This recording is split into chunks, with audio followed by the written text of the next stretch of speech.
Hey there, it's Cassie. Welcome back to my YouTube channel. Today I have a card for the Brutus Monroe blog hop, and this was subscription items. So I'm going to show you a couple of the products I'm going to be using. This is one of the new subscription items. It's the Hearts die of the month, and I love this die.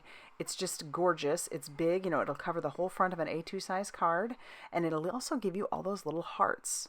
I'm going to be using the Super Sentimental stamp set as well, using this particular stamp along with some other products, and I'm going to be using some Glitterstock from Brutus Monroe as well. So let's go ahead and get started making the card. I have just this piece that had come in I think it was a freebie from Brutus Monroe, and so it fits perfectly for an A2 size card, but because I want to make sure that it doesn't shift at all, I'm going to go ahead and use some washi tape to make sure that glitter stock is adhered to the die, and it'll be no big deal. That way the die won't shift and I'll have a perfect cut. I'm also going to grab my metal shim just to make sure, and then I'll run this through my die cutting machine. Now I know that Brutus Monroe has a product that you can use on the top of run your die through over it, and it'll help with popping out all those extra little pieces.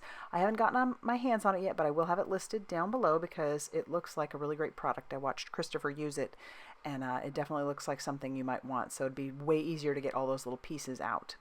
Now I have all those little hearts, and they are perfect little hearts, Glitterstock hearts, and so I'm going to keep every last one of those. So I'm just putting those into a little baggie because, yeah, it's like a 2-for-1 with this die. You'll get all those awesome hearts, and then you also have this really beautiful background once you run that through your die cutting machine. So there's my die cut, all ready to go. It looks beautiful, and I'm going to match that up actually with some cardstock that I had just in my stash. So I have this pink color cardstock that I'm scoring at 4¼ inches. So this is going to be a side folding A2 size card. And then I'm going to cut down my die cut. I know it seems kind of crazy, but I'm going to go ahead and just use my tonic paper trimmer. I'm going to cut this at 3 inches. And then I'll just save that other piece. Who knows what I might need it for, but it's also Glitterstock, so I don't want to throw that away. I'm going to use some liquid glue to adhere down my die cut piece, just putting some dots in between there, and then I'll adhere that down to that 3-inch piece of cardstock. So that piece actually measures 5½ inches by 3 inches. And then I will let that kind of dry. And then I'm going to grab out the silver Glitterstock because I decided I wanted to have a little band of silver there just to kind of cover up where I had cut, and then it'll be a nice little transition between the purple cardstock and the pink cardstock. So I had chosen that purple cardstock because I thought it was just enough of a lighter purple that it would really make the purple Glitterstock just pop. For my sentiment, I just have a piece of Nina cardstock. This is a scrap that I had in my stash, and I'm grabbing out that sentiment that says "Sent with Love," and I'm going to ink that up with some VersaFine Clair Nocturne ink. This is a nice crisp ink. I'll stamp that down onto my piece of cardstock, and then I am going to trim that down just a little bit. Now with the VersaFine Clair, it does stay wet for a little bit, so I was checking my fingers.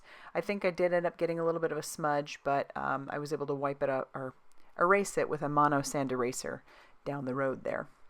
But yeah, you could hit it with your heat tool, and then you wouldn't have to worry about any of the smudging.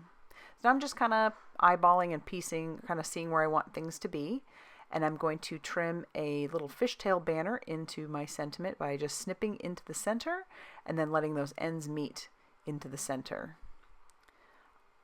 And I'm going to grab some of my Brutus Monroe foam tape here in a second after I adhere down my panel to my card base.